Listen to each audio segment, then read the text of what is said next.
Bismillahirrahmanirrahim. Assalamualaikum warahmatullahi wabarakatuh. Alhamdulillahi rabbil alamin. Wassalatu wassalamu atamani akmalan ala khairi khalqillahi ajma'in.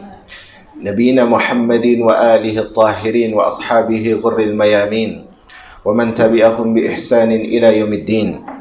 قال ربنا رب العالمين يا أيها الذين آمنوا اتقوا الله حق تقاته ولا تموتن إلا وأنتم مسلمون فإن أحسن الكلام كلام الله وخير الهدى هدى رسول الله صلى الله عليه وسلم وشر الأمور محدثاتها فإن كل محدثة بدعة وكل بدعة ضلالة وكل ضلالة في النار.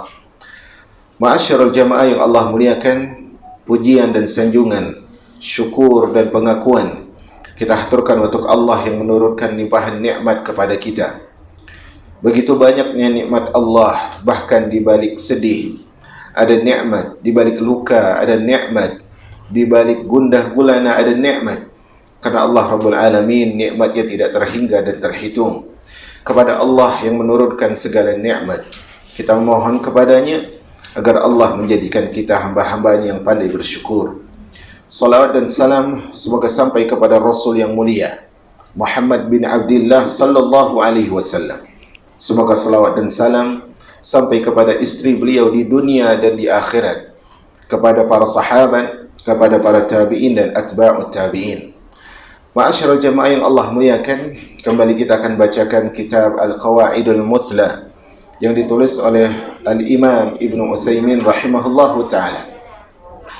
Kemarin kita telah sebutkan kaidah yang pertama di dalam kitab ini. Kaidah yang pertama menyebutkan bahwasanya semua nama Allah adalah baik. Kaidah yang pertama menunjukkan bahawa semua nama Allah adalah baik. Beliau Syekh rahimahullah membawakan firman Allah, walillahil asmaul husna fad'uhu biha. Atau di situ walillahil asmaul husna, dan Allah memiliki asma-asma yang husna. Husna itu artinya adalah keindahan yang tidak terkira, keindahan yang tidak terhitung dan tidak terbatas. Karena itu pada firman Allah Al-A'raf ayat 180 ini, itu ada bantahan terhadap dua kelompok. Kelompok yang pertama adalah kelompok Jahmiyah. Kelompok Jahmiyah adalah kelompok yang berkeyakinan bahwasanya Allah tidak memiliki nama. Padahal di sini Allah mengatakan Allah memiliki nama. Kelompok yang pertama adalah Jahmiyah yang mengatakan bahwasanya Allah tidak memiliki nama. Kelompok yang kedua yang dibantah oleh ayat Al-A'raf 180 adalah kelompok Mu'tazilah. Kelompok Mu'tazilah yaitu kelompok yang menafikan makna dari nama Allah, yang menafikan makna dari nama-nama Allah, atau menafikan sifat-sifat Allah Azza wa Jal. Makanya pada walillahil asmaul husna fad'uhu biha, itu ada penetapan nama dan penetapan sifat-sifat Allah Azza wa Jal. Dan kemarin beliau sebutkan bahwasanya nama Allah yang husna tersebut adalah nama yang sempurna, tidak ada kekurangan dari sisi apapun, dan dari lafaznya tidak mungkin ada kekurangan, dan juga dari kemungkinan itu tidak ada kekurangan. Artinya tidak mungkin lafaz nama Allah itu ada aib, dan tidak mungkin ketika orang mendengar nama ini langsung terbesit aib, itu tidak mungkin. Karena jamaah yang dirahmati oleh Allah, lafaz itu, atau lafaz sesuatu itu ada 4 jenis. Lafaz itu ada 4 jenis. Maksud kita lafaz adalah, karena kalau kita menyebut nama Allah, kita akan sebutkan lafaz, misalnya As-Sami, Al-Alim, itu kan lafaz. Dan lafaz itu ada 4 macam. Makna lafaz yang pertama adalah lafaz yang mengandung segala kesempurnaan. Lafaz yang mengandung segala macam kesempurnaan. Dan ini hanya khusus bagi Allah Azza wa Jalla. Dan ini hanya khusus bagi Allah Azza wa Jalla. Nama yang mengandung segala macam kesempurnaan. Contohnya adalah As-Sami, Al-Alim. Kalau kita dengar lafaz ini, maka terbesitnya adalah kesempurnaan dari pemilik nama tersebut, yaitu Allah Azza wa Jalla. Kemudian lafaz yang kedua adalah lafaz yang ada lafaz yang menunjukkan kesempurnaan tetapi ada kemungkinan kurangnya. Lafaz yang kedua adalah lafaz yang menunjukkan makna sempurna atau kesempurnaan, yang menunjukkan makna kesempurnaan tetapi ada kemungkinan kurangnya. Maka nama ini tidak boleh dinamakan untuk Allah. Nama yang seolah-olah sempurna tapi ada kemungkinan kurangnya, ini tidak boleh dinamakan untuk Allah. Contohnya apa kemarin? Al-Mutakallim. Al-Mutakallim yang berbicara. Yang berbicara ini kan menunjukkan bahwa dia itu tidak bisu. Kan satu sisi sempurna. Tetapi nama ini satu sisi orang yang berbicara, satu sisi bisa bohong, satu sisi bisa ghibah, satu sisi bisa namimah dan sebagainya. Maka apakah Allah berghibah? Apakah Allah bernamimah? Tidak. Maka nama ini tidak diberikan kepada Allah, tapi dikasih tahu, diinformasikan bahwa Allah berbicara. Cuma informasi, tapi bukan menamakan Allah. Kemudian lafaz yang ketiga adalah lafaz yang kemungkinan sempurna dan kurangnya itu sama. Kemungkinan sempurna dan kurangnya itu sama. Artinya kemungkinan dia kurang, kemungkinan dia sempurna. Kalau yang kedua tadi kan yang menunjukkan sempurna. Jadi dominan kesempurnaannya itu jauh lebih banyak. Tetapi di satu sisi dia bisa berujung kekurangan. Karena bisa jadi dia bicaranya buruk dan sebagainya. Tapi Allah tidak diberikan nama dengan lafaz itu, tetapi diberitahu bahwa Allah berbicara. Seperti itu. Sementara yang ketiga ini adalah lafaz yang mengandung kemungkinan sempurna dan kurangnya itu kurang lebih. Hampir sama, kalau bisa tidak dibilang sama. Dan lafaz ini tidak boleh dimutlakkan untuk Allah. Lafaz ini tidak dimutlakkan untuk Allah. Contohnya bermakar. Bermakar. Contohnya Allah menyebutkan wa makaru wa makarallah. Mereka orang-orang kafir bermakar, Allah juga bermakar. Di sini bukan berarti nama Allah Al-Makir yang bermakar, bukan. Tetapi disebutkan hal ini dengan sebuah catatan. Artinya mereka bermakar, maka Allah pun bermakar dalam kurung membalas makar mereka. Bisa di sini? Saya ulangi. Allah sebutkan wa makaru wa makarallah. Wallahu khairul makirin. Mereka orang-orang kafir membuat makar, rencana busuk, rencana buruk, dan Allah pun bermakar, dan Allah sebaik-baik yang membuat makar. Apakah nama Allah Al-Makir, pembuat makar? Jawabnya bukan. Tetapi Allah, apakah Allah bermakar? Secara mutlak tidak. Artinya Allah nggak mungkin buat rencana untuk menyakiti hambanya, tidak mungkin. Kenapa Allah buat makar kepada mereka? Untuk membalas makar mereka. Jadi dia harus muqayyad. Muqayyad itu adalah dia itu tersanding dengan sebuah kejadian. Jadi tidak mutlak dikatakan Allah itu berbuat makar. Nah, sementara lafaz yang keempat adalah lafaz yang isinya kekurangan. Lafaz yang isinya kekurangan. Contohnya adalah buta. Apakah ada kemungkinan lafaz ini untuk Allah? Ada kemungkinan tidak? Tidak. Contohnya adalah al-ja'i, lapar. Ada tidak? Tidak. Naim, tidur. Tidak mungkin. Maka hal ini adalah menunjukkan semua lafaz Allah itu adalah begitu sempurna. Kemarin beliau sebutkan contohnya adalah nama Allah Al-Hayy. Nama Allah Al-Hayy yaitu Allah Maha Hidup. Dan kehidupan Allah itu, kemarin kita berikan catatan. Kehidupan Allah, di sini beliau sebutkan juga, kehidupan dia adalah kehidupan yang sempurna. Pertama, kehidupan Allah, kehidupan yang sempurna. Kedua apa? Ingat, tidak didahului ketiadaan, tidak didahului kematian. Kemudian yang ketiga, tidak mungkin akan mati. Jadi hidupnya Allah maknanya adalah sempurna hidupnya. Adanya Allah atau hidupnya Allah itu tanpa didahului ketiadaan. Artinya kita kan hidup sekarang. Tapi sebelumnya apakah kita ada? Tidak ada. Tapi Allah hidup tanpa didahului ketiadaan. Kemudian yang ketiga adalah kehidupan Allah tidak berakhir. Kemudian jamaah yang dirahmati oleh Allah Tabaraka wa Ta'ala, hari ini kita masuk kepada contoh yang kedua, yaitu pada nama Allah Al-Alim. Nah, silakan. Al-Alim yang Maha Tahu, salah satu asma Allah Subhanahu wa Ta'ala yang mengandung sifat ilmu, yaitu pengetahuan yang sempurna, tidak didahului oleh sifat kebodohan dan tidak pula dihinggapi sifat lupa. Allah Ta'ala berfirman. Nah, kemudian beliau menyebutkan, dan contoh yang selanjutnya adalah Al-Alim. Nama Allah Al-Alim. Dan Al-Alim ini adalah salah satu nama dari nama Allah Azza wa Jal. Salah satu nama dari nama Allah Azza wa Jal. Nama Al-Alim ini mengandung sifat apa? Al-Ilmu. Al-Alim itu nama. Sifatnya apa? Al-Ilmu. Al-Basir itu nama. Sifatnya apa? Al-Basar.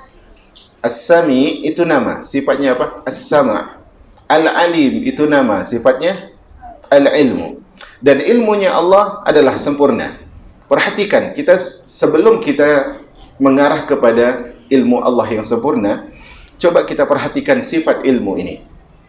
Sifat ilmu ini jamaah, kalaupun tidak dinisbatkan kepada Allah, maka sifat ini menjadikan sesuatu itu menjadi lebih mulia.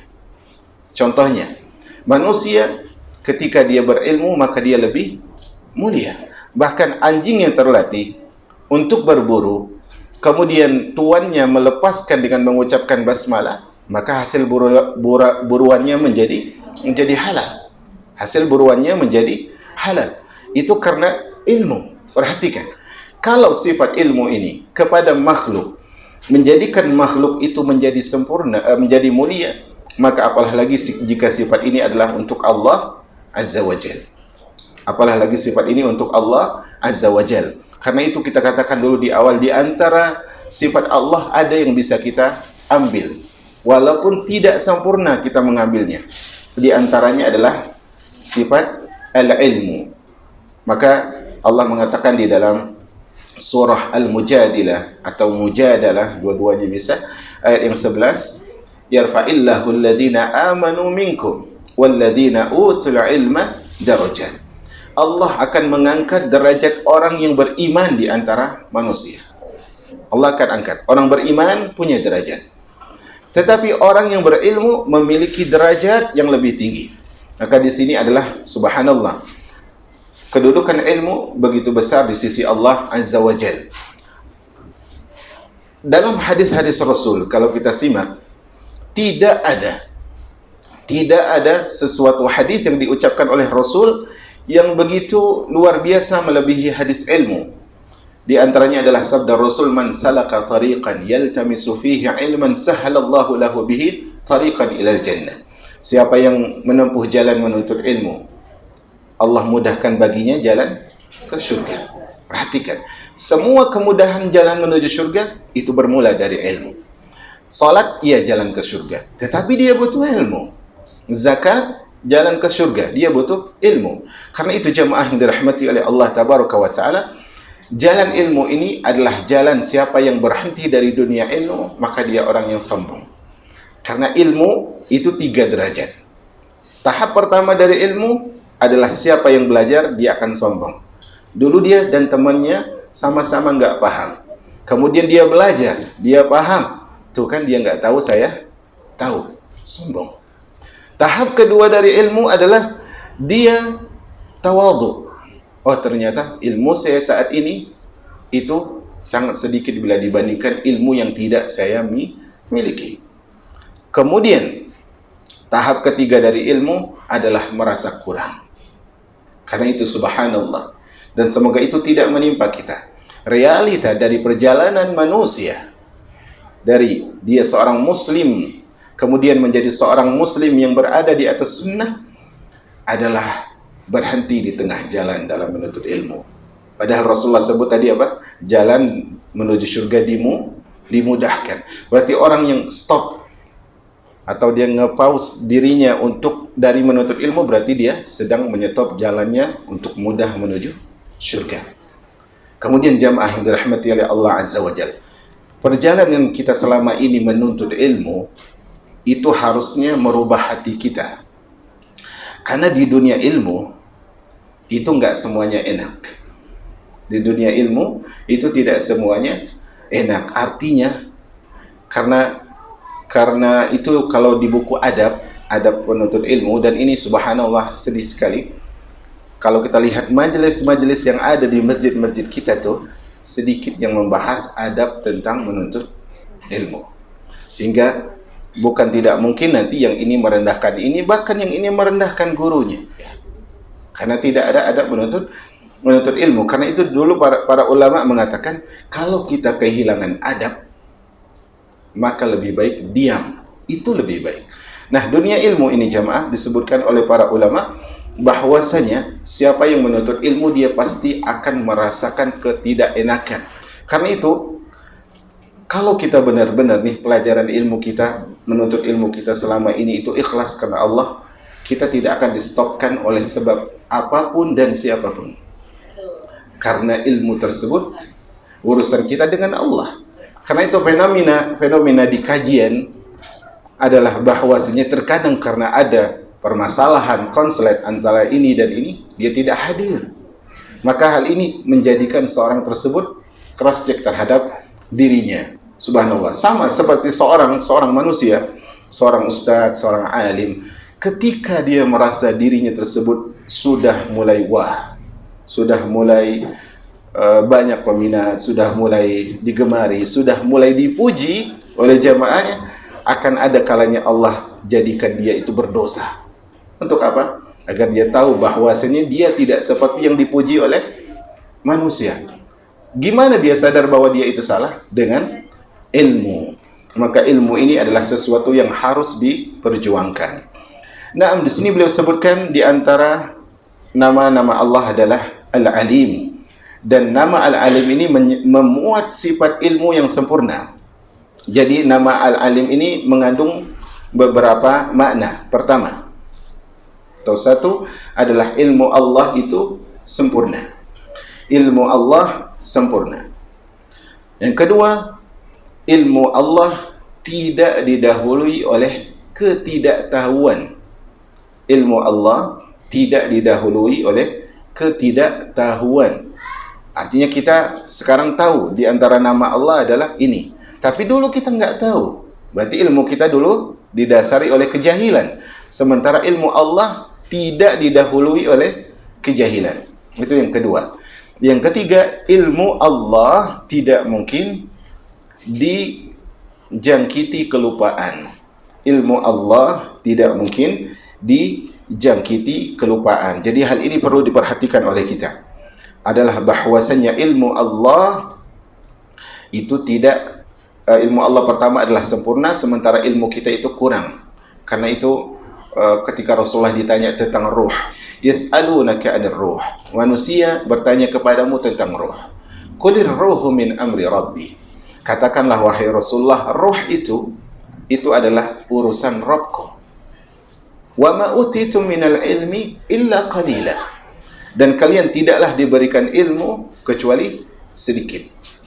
Kecuali sedikit. Subhanallah. Itu ilmu kita. Ilmu Allah luas. Kemudian ilmu Allah tadi tidak didahului oleh kejahilan. Berbeda dengan ilmu kita. Ilmu kita adalah berdasarkan firman Allah surah An-Nahl ayat 78. Wallahu An-Nahl ayat 78. Wallahu akhrajakum min butuni ummahatikum la ta'lamuna syai'a. Allah mengeluarkan kalian terlahir dari perut-perut ibu kalian dalam keadaan tidak tahu apapun. Ini ilmu kita. Tapi ilmu Allah tidak didahului kejahilan. Kemudian ilmu kita didahului oleh disusul oleh kelupaan, dijangkiti oleh kelupaan. Karena itu kita selalu mengatakan apa? Rabbana la tu'akhidna in nasina aw akhtana. Ya Allah, jangan azab kami kalau kami lupa, kalau kami keliru. Sementara Allah Azza wa Jal ilmunya adalah ilmu yang sangat sempurna. Nah, biar ana yang baca firman-Nya. Allah berfirman di dalam surah Taha ayat 52. Allah mengatakan, ilmuha inda rabbi fi kitab. Ilmu tentang hal itu ada di sisi Rabbku fi kitab. Di dalam kitabnya, di dalam Lauhul Mahfuz sudah ditulis oleh Allah. La yadillu rabbi wa la yansa. Rabbku tidak salah dan tidak lupa. Allah sebutkan Allah tidak salah, berarti Allah tidak jahil. Karena orang yang salah berarti orang yang jahil. Orang yang salah itu karena dua kemungkinan. Asalnya ya, pertama adalah jahil, kedua adalah lupa. Dia pengen melakukan sesuatu tapi salah karena lupa. Di sini Allah tidak salah dan Allah tidak lupa. Naam. Silakan lanjutkan.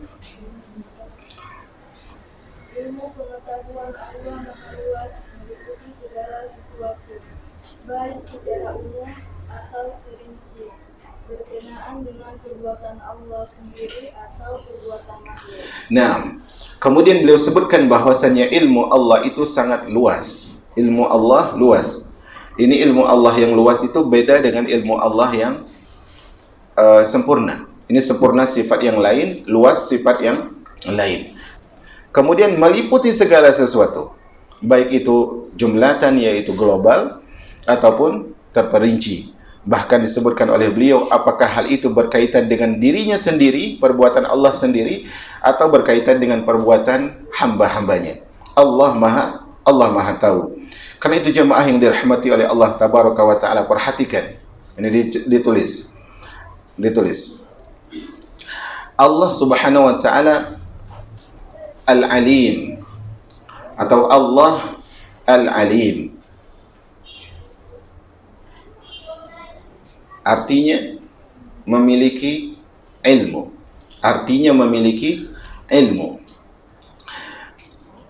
Allah mengetahui apa yang telah terjadi. Allahu ya'lamu ma kan. Allah mengetahui segala yang telah terjadi. Baik. Sudah? Yang belum terjadi, Allah mengetahui yang sudah terjadi. Yang belum terjadi. Selanjutnya, yang akan terjadi dan sedang terjadi. Ana ulangi. Allah mengetahui yang telah terjadi, yang belum terjadi, yang akan terjadi dan sedang terjadi.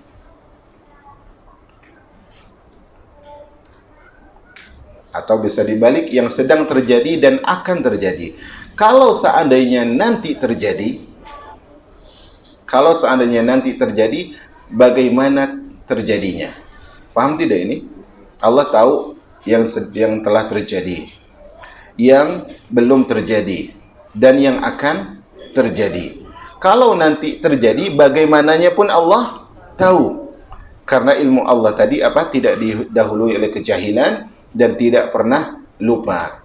Nah, di sini tadi beliau sebutkan yang terakhir dibaca adalah ilmu Allah itu adalah luas, meliputi segala sesuatu, baik global maupun terperinci. Perhatikan jemaah. Coba dibedakan. Yang pertama tadi disebutkan bahwa Allah ilmunya tidak didahului oleh kejahilan dan tidak terjangkiti oleh lupa. Sementara yang kedua ini disebut ilmu Allah itu luas, ya, dan mencakupi segala sesuatu. Nah, yang pertama tadi itu adalah bahwasanya yang pertama tadi itu ilmu Allah tidak didahului oleh kejahilan, tidak disusul oleh kelupaan. Itu maknanya adalah ilmu Allah itu ya perfect dari awal dan tidak ada akhir. Perfect. Sampai kapanpun tidak bertambah, sampai kapanpun tidak berkurang. Karena ilmu Allah memang sudah sempurna. Dan yang kedua ini ilmu Allah maha luas dan maha meliputi segala sesuatu. Di sini maksudnya adalah menafikan kedangkalan ilmu Allah. Menafikan kedangkalan ilmu Allah Azza wa Jal. Dan di sini beliau membawakan firman Allah Rabbul Alamin di dalam surah Al-An'am ayat 59. Allah mengatakan wa indahu Mafatihul ghaibi la ya'lamuha illa hu. Ya'lamu ma fil barri wal bahr. Wa ma tasqutu min waraqatin illa ya'lamuha wa la habbatin fi dhulumatil ardi wa la ratbin wa la yabisin illa fi kitabim mubin. Kata Allah Rabbul Alamin, dan di sisi Allah lah kunci-kunci hal yang gaib. Berarti di sini kesimpulannya, siapa yang mengklaim mengetahui yang gaib, dia pendusta. Siapa yang mengklaim mengetahui perkara gaib, maka dia pendusta. Baik dia itu berbaju hitam, baik dia berbaju merah, baik dia berbaju hijau, baik dia bertasbih, baik dia bertongkat, baik dia berair zam-zam, tidak ada bedanya. Kalau dia mengklaim mengetahui yang gaib antara pemilik air zam-zam dan kemenyan, nggak ada bedanya. Selama dia mengklaim mengetahui al-gaib, maka dia pendusta dan dia telah melakukan kekufuran. Karena Allah mengatakan, dan di sisinya lah perkara yang gaib. Karena itu tidak ada seorang Rasul, bahkan Jibril, tidak mengetahui apa perkara yang gaib. La ya'lamuha illahu, tidak ada yang tahu kecuali Allah. Perhatikan ilmu Allah ini. Wa ya'lamu ma, meliputi segala sesuatu. Wa ya'lamu ma fil barri wal bahr. Allah mengetahui segala sesuatu yang di daratan maupun di lautan. Di daratan, di lautan. Udara itu mengikuti antara lautan dan daratan. Kemudian kata Allah Rabbul Alamin, wa ma tasqutu min waraqatin illa ya'lamuha. Wa ma tasqutu min waraqatin illa ya'lamuha.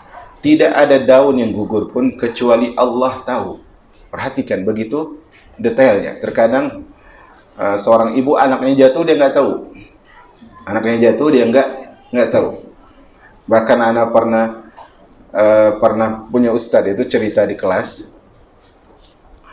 adalah bahwasanya dia dari kota itu maksudnya adalah kota Salatiga, karena kita belajarnya di Salatiga.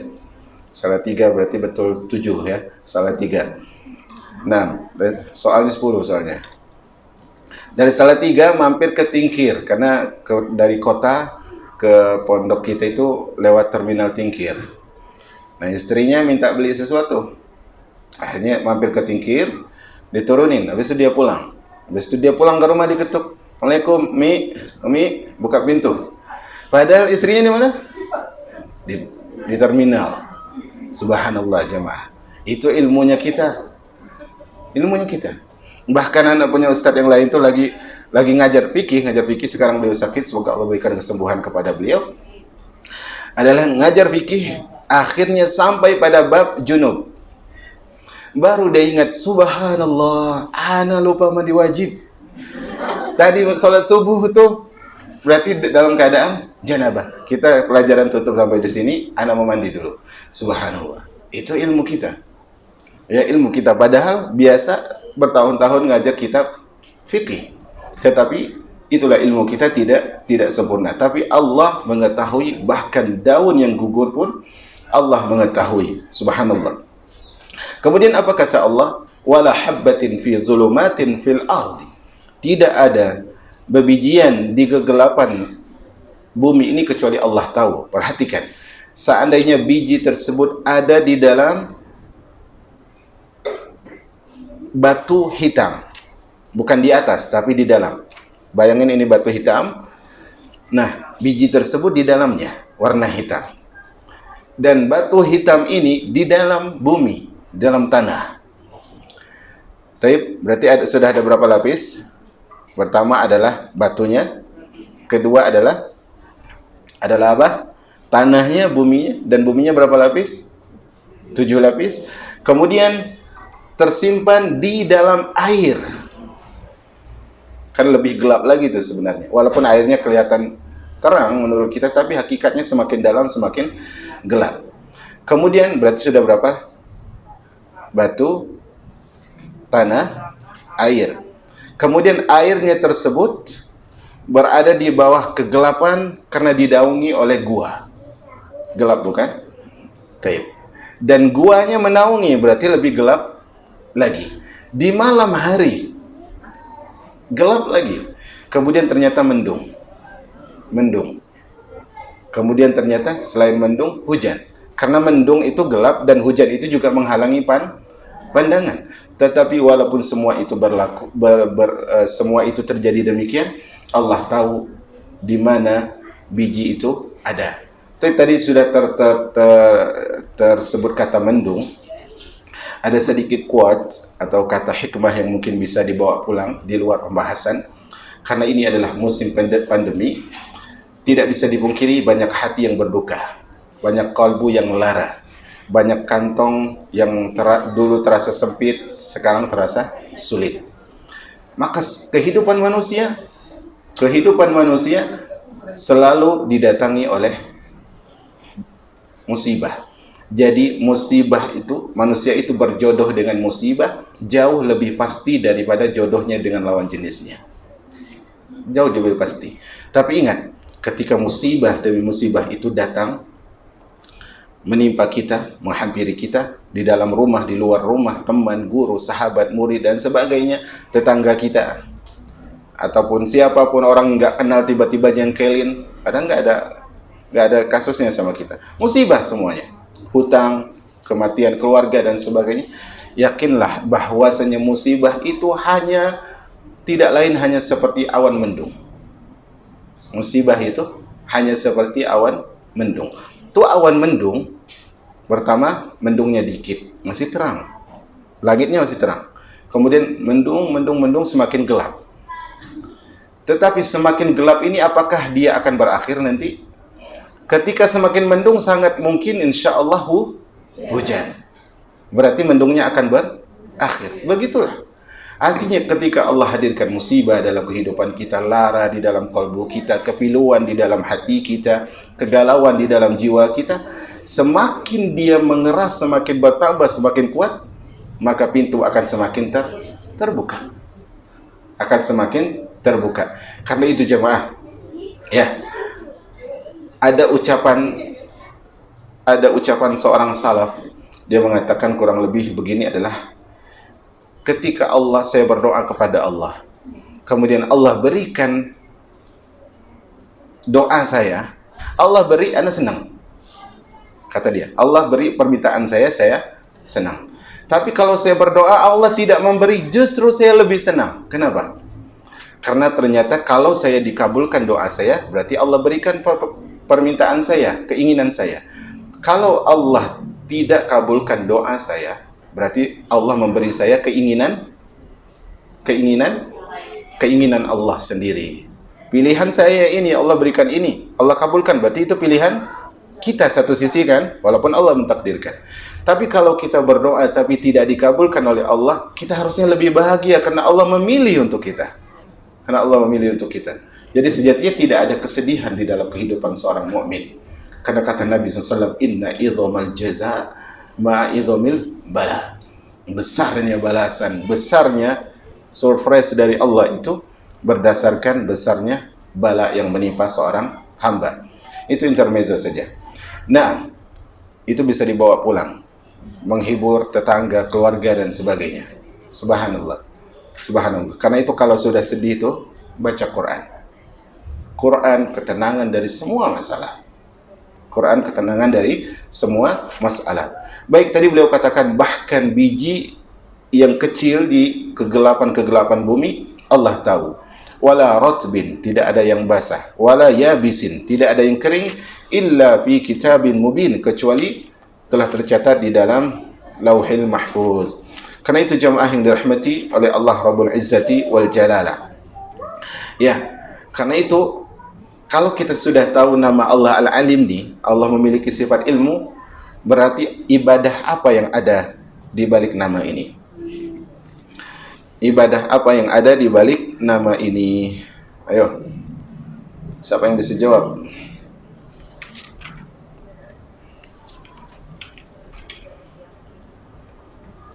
Ibadah adalah muraqabah, merasa diawasi oleh Allah Azza wa Jalla. Merasa diawasi oleh Allah Azza wa Jalla, dan ini adalah ibadah yang luar biasa. Dan kemudian ketika dia sudah mengetahui Allah, mengetahui dia takut berbuat dosa. Dia takut berbuat dosa. Karena seorang hamba ketika dia berbuat dosa dan Allah tahu itu, Allah tahu, ya. Akhirnya apa? Mungkin manusia tidak tahu, tapi Allah tahu. Akhirnya apa? Tanpa dia sadari, nanti manusia tahu. Padahal manusia tidak pernah mencari tahu tentang dia. Contohnya seorang berbuat dosa, dia sembunyikan, hanya Allah dan dia yang tahu. Tapi akhirnya karena dia terlalu melampau dengan dosanya itu, akhirnya tiba-tiba ada seorang berbicara tentang itu, akhirnya dia ngaku. Padahal orang ini nggak ngomong tentang dia. Cara Allah membuka dosa itu luar biasa. Bahkan kata Nabi SAW terhadap, bukankah kita sering mendengar sabda Nabi, ada seorang hamba yang beramal dengan amalan ahli syurga, sampai jarak dia dengan syurga itu hanya 1 hasta. Kemudian didahului oleh takdir, dia beramal dengan amalan ahli neraka dan masuk neraka. Coba perhatikan hadis Nabi berikutnya. La'alamanna aqwaman min ummati. Aku kenal, kata Nabi, sekelompok kaum dari umatku. Ya'tuna bil hasanat amsala jibali Tihama. Kebaikan mereka itu seperti gunung Tihama, biyadhan, putih kebaikan. Begitu banyak. Kata Nabi SAW, faja'alallahu haba'an mansura. Kemudian mereka tersebut membawa pahala yang banyak tadi. Pahala yang besar itu dijadikan seperti debu yang berhamburan. Maka Thauban, sahabat yang meriwayatkan hadis ini, mengatakan, wahai Rasulullah, siapa mereka? Kasih tahu, supaya kami enggak jadi seperti mereka. Amalan banyak kemudian hancur. Apa kata Nabi SAW? Innahum min ikhwanikum. Dia sama seperti kalian, sama-sama mukmin. Warna kulitnya sama, artinya dia orang mukmin. Walakinnahum qaumun, tapi mereka itu adalah suatu kaum, idza khalau bimaharimillah intahaquha. Kalau sedang sendiri itu, larangan-larangan Allah dilanggar. Subhanallah. Subhanallah. Maka hal ini akan menghapus kebaikan-kebaikan kita. Makanya jamaah yang dirahmati oleh Allah Tabaraka wa Ta'ala, ketika kita mengetahui Allah memiliki nama Al-Alim, memiliki sifat ilmu, dan ilmu Allah itu luas meliputi segala sesuatu, maka seorang hamba hatinya harus dipenuhi ketakutan terhadap kalau dia berbuat dosa, Allah melihat dirinya. Karena itu jamaah yang dirahmati oleh Allah, di antara Allah negur kita, di antara Allah menghukum kita, di antara Allah menghukum kita adalah kita berbuat dosa. Perhatikan ini, karena ini benang tipis antara menyalahkan diri dan orang lain. Yaitu di antara hukuman kita ketika kita berbuat dosa adalah kita mengira manusia itu lagi ngomongin kita. Padahal mereka nggak ngomongin kita. Sehingga kita buat dosa ini, kita yang tahu dan Allah yang tahu. Dosa dilakukan sendiri-sendiri. Tapi ketika ada orang ngomong sambil nengok ke kita, kemudian ngomong lagi, itu kayaknya ngomongin gue deh. Itu hukuman dosa. Karena dosa itu tidak menenangkan. Karena itu dikatakan di dalam sebuah syair, idza sa'a fi'lul amri sa'at zununuhu wa saddaqa ma ya'taduhu min tawahhumi. Kalau seorang hamba itu amalnya itu buruk, maka prasangkanya akan buruk. Kenapa? Dia tahu bahwasanya makanan dia buruk semua, apa yang dia omongin buruk. Jadi kepikirannya apa? Orang pasti ngomongin buruk dia, karena dia keburukannya begitu banyak. Sehingga sesuatu yang cuma prasangka dianggap dia benar. Subhanallah. Dinasehatin dibilang marah. Diingatkan dibilang ngatur. Subhanallah. Karena itu salah satu sebab buruk sangka itu apa? Banyak dosa. Nah, jemaah yang dirahmati oleh Allah Rabbul Izzati wal Jalalah. Kemudian Allah berfirman, "Wa ma min dabbatin fil ardi illa 'ala Allahi rizquha." Dan tidak ada satu makhluk melata pun di muka bumi kecuali di sisi Allah rezekinya. Wa ya'lamu mustaqarraha wa mustawda'aha. Allah tahu tempat berdiamnya, tempat penitipannya. Kullun fi kitabim mubin, semuanya di Lauhil Mahfuz. Kemudian Allah mengatakan, ya'lamu ma fis samawati wal ard, ya'lamu ma tusirruna wa ma tu'linun. Allah mengetahui apa yang di 7 lapis langit dan bumi, apa yang kalian rahasiakan, sembunyikan dan kalian nampakkan. wallahu alimun bidzatis sudur, dan Allah Maha mengetahui apa yang disembunyikan oleh hati. Maka di ayat pertama, yaitu ayat surah Hud ayat yang ke-6, di situ Allah mengatakan semua rezeki ada di tangan Allah. Semua rezeki ada di tangan Allah, dan kepastian kita menemui rezeki itu 100% sama, atau kepastian rezeki bertemu dengan kita sama 100% kepastian maut berjumpa dengan kita. Karena al-maut itu tidak mungkin datang kecuali setelah rezeki itu sempurna. Karena itu Al-Hasan Al-Basri mengatakan apa?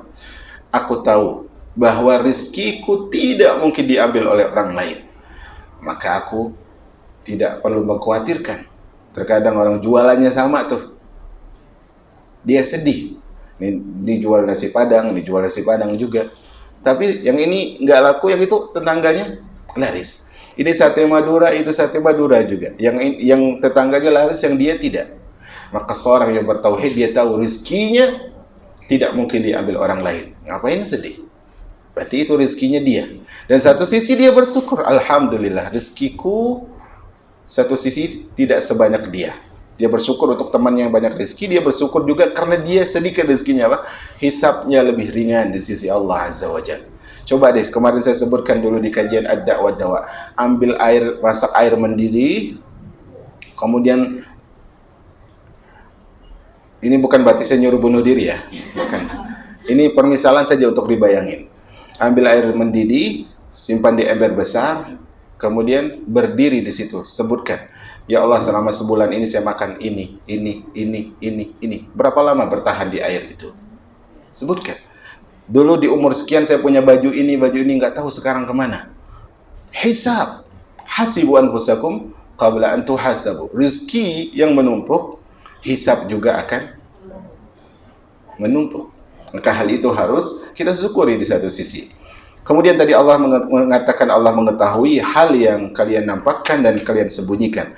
Artinya ilmu Allah terhadap sesuatu yang kita rahasiakan sama dengan sesuatu yang kita nampakkan. Tidak ada bedanya. Tidak ada bedanya. Kaum musliman yang dirahmati oleh Allah Rabbul Izzati wal Jalalah, dari ilmu al-alim ini maka kita bisa mengambil faedah yang lain, adalah bahwasanya Allah tidak mungkin menyia-nyiakan ibadah kita. Karena Allah tahu tuh. Tapi ingat, Allah bukan hanya tahu kita sholat, Allah bukan hanya tahu kita tutup aurat, Allah bukan hanya tahu kita hadir di majelis ilmu, tapi Allah juga tahu niat kita. Hadirnya kenapa sih? Ini lillah atau tidak? Ini lillah atau tidak? Karena kalau kita hadir karena dia, berarti kita syirik. Syirik kecil. Melakukan sesuatu karena orang lain. Kalau kita nggak hadir karena dia, syirik kecil juga. Maka ini harus hati-hati. Jadi faktornya harus lillah. Faktornya harus lillah. Jadi karena itu tadi saya sebutkan, berapa banyak orang terhalang dari majlis karena faktor orang. Karena faktor orang, wallahu alam. Karena itu saya selalu katakan kepada orang yang sering bercerita sama anak katakan bahwasanya kita belajar itu untuk kita. Ustadz kita tidak ada kaitannya untuk kita. Kita belajar itu untuk kita. Kita datang untuk kita, bukan untuk ustadznya. Ustadznya Syekh Shalih Al-Utsaimin dulu sebelum masyhur itu, beliau itu nggak ada murid. Karena itu ya kita bincang-bincang nih, kadang kita bilang ini zaman online Ustaz. Kita ini kalau kajian online nggak dilirik, orang yang kajian Ustaz Dr. Fulan. Tapi tugas kita dakwah udah. Tugas kita dakwah. Jamaah kita yang di sini nggak ngelirik, orang lain ngelirik. Dan Allah memalingkan hati sebagaimana Allah mengalirkan sungai-sungai. Allah menjodohkan pemirsa yang ini sebagaimana Allah menjodohkan hujan di tanah yang ini. Sementara di sana tidak hujan. Subhanallah. Semua lakukan karena Allah. Karena itu disebutkan ma sadaqallahu 'abdun ahabba syuhrah. Tidak jujur kepada Allah seorang hamba yang suka terkenal. Karena itu bingung nih kayak gini. Tapi satu sisi dakwah itu salah satu motivasi merekam seperti ini apa? Setelah saya mati, semoga ada orang yang mendengar dan dia bisa ambil manfaat. Karena itu motivasi kita Allah. Kalau motivasi kita, dulu kan saya pernah katakan dulu, ya jangan salah paham, Anda marah-marah sama jamaah, enggak, sama sekali enggak. Justru seorang guru itu, cuman kata-kata ini sensitif kalau di jamaah perempuan. Ya, tapi saya ucapkan saja lah ya, tapi jangan terlalu diitukan. Seorang guru itu sebenarnya dia sayang kepada murid-muridnya. Tetapi ada kalanya dia memang harus jelas. Ini ada guru, ada seorang alim, dia apa namanya? Dia punya anjing untuk menjaga. Nah, kalau ada murid mau belajar itu dilepasnya anjingnya. Kalau muridnya serius pasti datang lagi. Ini kita tersentuh oleh kata, terkadang bubar dari majelis. Subhanallah. Karena itu hal ini adalah harus kita perhatikan, Kita terkadang salah menilai sesuatu. Padahal itu bisa jadi ya, bisa jadi di dalam sesuatu yang, bukankah cabai itu, kalau saya pribadi ya, kalau lauk tanpa sambal itu enggak enak. Itu luar biasa. Makanya di dalam kehidupan, kalau cuma dipuji terus, disanjung terus, dilembutkan terus, dusta itu, dusta. Ada kalanya dia harus ditegaskan, bukan karena kita benci. Naam, wallahu a'lam bishawab. Contoh ketiga. Ar-Rahman, yang Maha Pengasih, Maha Pemurah. Ialah salah satu asma Allah yang menunjukkan bahwa Allah memiliki sifat rahmah, yaitu kasih sayang yang sempurna. Rasulullah Shallallahu Alaihi Wasallam bersabda, Allahu arhamu bi'ibadihi min hadhihi wal anbiya. Sesungguhnya Allah lebih kasih sayang terhadap hambanya dibandingkan kasih sayang wanita ini terhadap anaknya. Nama ini menunjukkan pula keluasan rahmat Allah sebagaimana yang Allah firmankan. Wa rahmati wasi'at kulla syai'. Dan rahmatku meliputi segala sesuatu. Quran Surat Al-A'raf ayat 156. Dan firman Allah Ta'ala yang mengisahkan tentang doa para malaikat bagi orang-orang yang beriman. Rabbana wasi'ta kulla syai'in rahmatan wa ilman. Ya Rabb kami, rahmat dan ilmu meliputi segala sesuatu. Quran Surat Al-Mu'min ayat 7. Naam, Surat Al-Mu'min ayat 7. Nama lain dari Al-Mu'min Surat Ghafir. Nanti kalau di mushaf enggak ada Surat Al-Mu'min, nama lainnya adalah Surat Ghafir. Nah, di sini contoh yang ketiga adalah Ar-Rahman. Ar-Rahman adalah nama dari nama-nama Allah yang mencakup rahmat yang sempurna. Perhatikan jamaah yang dirahmati oleh Allah Tabaraka wa Ta'ala. Rahman. Rahman itu perhatikan bunyinya. Ya, Ar-Rahman itu dari wazan, dari sighah fa'lan. Dari sighah fa'lan. Sighah fa'lan, sighah itu adalah pola. Pola fa'lan itu mengandung makna penuh, full. Berarti Rahman, rahmatnya itu full. Paham ya? Rahman artinya rahmatnya itu sempurna. Contoh yang bawah adalah ta'ban. Ta'ban itu artinya lelah, letih. Ana ta'ban. Kalau kita lagi letih kita sebut ana ta'ban. Ta'ban ini berarti apa artinya? Sangat letih. Berarti Rahman di sini adalah sesuai dengan beliau sebutkan itu mutadamminah lirrahmah kamilah. Rahmatnya itu sempurna. Rahmatnya itu sempurna, enggak ada kurangnya. Bahkan ketika Allah mengazab seorang hamba, itu pun ada juga di situ Allah masih bersifat dengan sifat rahmat. Terkadang seorang menghukum orang lain, hukumannya itu bukan hukuman kasih sayang, menyiksa. Contohnya pencuri digebukin rame-rame, menyiksa, bukan karena rahmat. Tapi Allah ketika menghukum, Allah masih bersifat dengan sifat apa?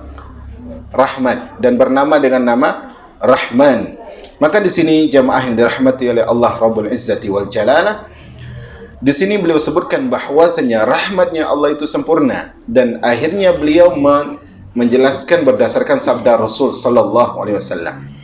Lallahu arhamu bihibadihi min hadhi biwaladiha. Allah itu lebih rahmat kepada hambanya melebihi kasih sayang ibu ini kepada anaknya.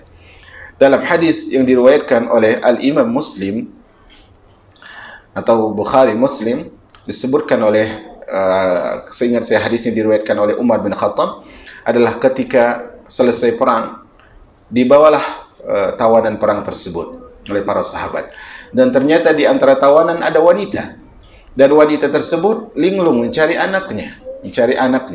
Kemudian setelah ketemu anaknya tersebut, didekapnya, kemudian disayang, kemudian diberikan ASI oleh ibunya. Kemudian apa kata Rasul sallallahu alaihi wasallam? Kata Rasul, apakah menurut kalian ibu yang mencari anaknya tadi kemudian nangis ke sana kemari, kemudian setelah anaknya dapat, apakah akan dia lemparkan ke api? Tentulah tidak, kata para sahabat, sementara dia bisa untuk tidak melemparnya. Kata Rasulullah, sesungguhnya Allah itu lebih kasih sayang kepada hambanya dari ibu ini kepada anaknya. Perhatikan, kalau kita membandingkan ibu ini kepada anaknya, mungkin ada yang lebih ada ibu yang lebih kasih sayang lagi. Tetapi ini cuma permisalan untuk memberi gambaran saja, bukan Allah itu sama, tidak. Tetapi Allah jauh dan jauh lebih apa? Lebih kasih sayang. Karena itu Allah mengatakan apa? Wa rahmati wasi'at kullasyai. Rahmatku mencakup segala sesuatu. Bahkan dalam hadis yang diriwayatkan oleh Imam Muslim, Rasulullah mengatakan inna lillahi mi'ata rahmah. Allah memiliki 100 rahmat. Kemudian kata Nabi SAW, minha rahmah anzalat minha rahmah wahidah. Allah turunkan satu rahmat di muka bumi, yang dengan itu Allah jadikan manusia saling kasih sayang, jin saling kasih sayang, hewan saling kasih sayang. Hewan buas tidak menerkam anaknya dengan satu rahmat tersebut. Kemudian kata Rasulullah SAW, wa akharallahu tis'an wa tis'ina rahmah yaumal qiyamah. 99 rahmat ditunda di hari kiamat. Perhatikan, satu rahmat diturun, demikian luar biasanya kehidupan hamba Allah. Bagaimana singa tidak makan anaknya? Karena apa? Karena rahmat. Maka di sini jamaah yang dirahmati oleh Allah tabaraka wa taala, Allah mengatakan wala taqnatu min rahmatillah la yai'asu min rahmatillah illa al-qaumul kafirun. Saking banyaknya rahmat Allah, Allah menyebutkan tidak ada yang berputus asa dari rahmat Allah kecuali hanya orang kafir saja. Maka jangan pernah putus asa dari rahmat Allah azza wa jalla. Nah, terakhir kita ringkas saja. Terakhir lanjutannya. Keindahan dalam asma Allah Subhanahu wa taala terdapat pada setiap asma secara tersendiri. Dan ketika asma itu dipadukan dengan asma yang lain akan menunjukkan kesempurnaan ganda. Contohnya Al-Azizul Hakim. Al-Azizul Hakim. Allah Subhanahu wa taala seringkali memadukan antara dua asma ini dalam Al-Qur'an. Maka masing-masing asma menunjukkan kesempurnaan tersendiri yang dikandungnya, yaitu izzat, keperkasaan. Dalam asma Al-Aziz, Maha Perkasa, dan hukum keputusan serta hikmah kebijaksanaan dalam asma Al-Hakim, yang Maha Bijaksana. Jika dipadukan antara kedua asma ini menunjukkan kesempurnaan lain, yaitu bahwa keperkasaan Allah Subhanahu wa taala disertai dengan kebijaksanaan. Tidak ada dalam keperkasaannya itu suatu kezaliman, kesewenang-wenangan, dan tindakan buruk yang acap kali terjadi pada manusia perkasa. Karena ada di antara manusia yang membanggakan dirinya dengan keperkasaannya, sehingga bertindak zalim dan sewenang-wenang. Begitu pula keputusan dan kebijaksanaan Allah disertai dengan kemuliaan yang sempurna, berbeda dengan keputusan dan kebijaksanaan makhluk. Karena keputusan dan kebijaksanaannya selalu ada kekurangan dan kelemahannya. Ya, tadi beliau sebutkan nama Allah sebelumnya Al-Hayy, kemudian yang kedua apa? Al-Alim, kemudian yang ketiga Ar-Rahman. Beliau sebutkan adalah bahwasanya keindahan nama Allah itu sudah terkandung ketika nama itu disebut hanya satu. Contoh tadi kita sebutkan Al-Hayy itu satu kan? Kemudian Al-Alim satu, Ar-Rahman satu. Disebut satu saja itu sudah mengandung kesempurnaan. Tetapi kalau nama itu bergandeng dengan nama yang lain, ya, bergandeng dengan nama yang lain, maka kesempurnaan di atas kesempurnaan semakin bertambah. Contohnya di sini beliau sebutkan nama yang bergandeng Al-Azizul Hakim. Banyak ini di dalam akhir dari ayat Al-Quran. Al-Aziz itu satu, Al-Hakim itu satu. Tetapi digandingkan Al-Azizul Hakim. Maka di sini kata beliau, nama Allah yang bergandeng tersebut banyak. Maka masing-masing nama, yaitu Al-Aziz dan Al-Hakim, itu masing-masing memiliki makna khusus dan maknanya sempurna. Yaitu contohnya Al-Izzah. Al-Aziz mengandung sifat apa? Izzah, kekuatan, keperkasaan. Sementara Al-Hakim mengandung sifat apa? Hikmah, bijaksana. Al-Aziz itu kuat, Al-Hakim itu bijaksana. Berarti di sini Al-Hakim punya sifat sendiri, kemudian Al-Aziz punya sifat sendiri, masing-masing dengan sifat yang sempurna. Tapi kalau sudah digandingkan Al-Azizul Hakim, berarti kekuatannya Allah itu bukan seperti kekuatan ketika dia itu sendiri sifatnya, namanya. Artinya pada sini Al-Hakim Al-Aziz bersanding dengan Al-Hakim. Allah kuat dan Allah Al-Hakim. Kekuatan Allah itu misalnya untuk menghukum, misalnya untuk menghukum hamba yang kafir. Tetapi hukuman tersebut bernuansa apa? Bernuansakan Al-Hakim. Apa itu?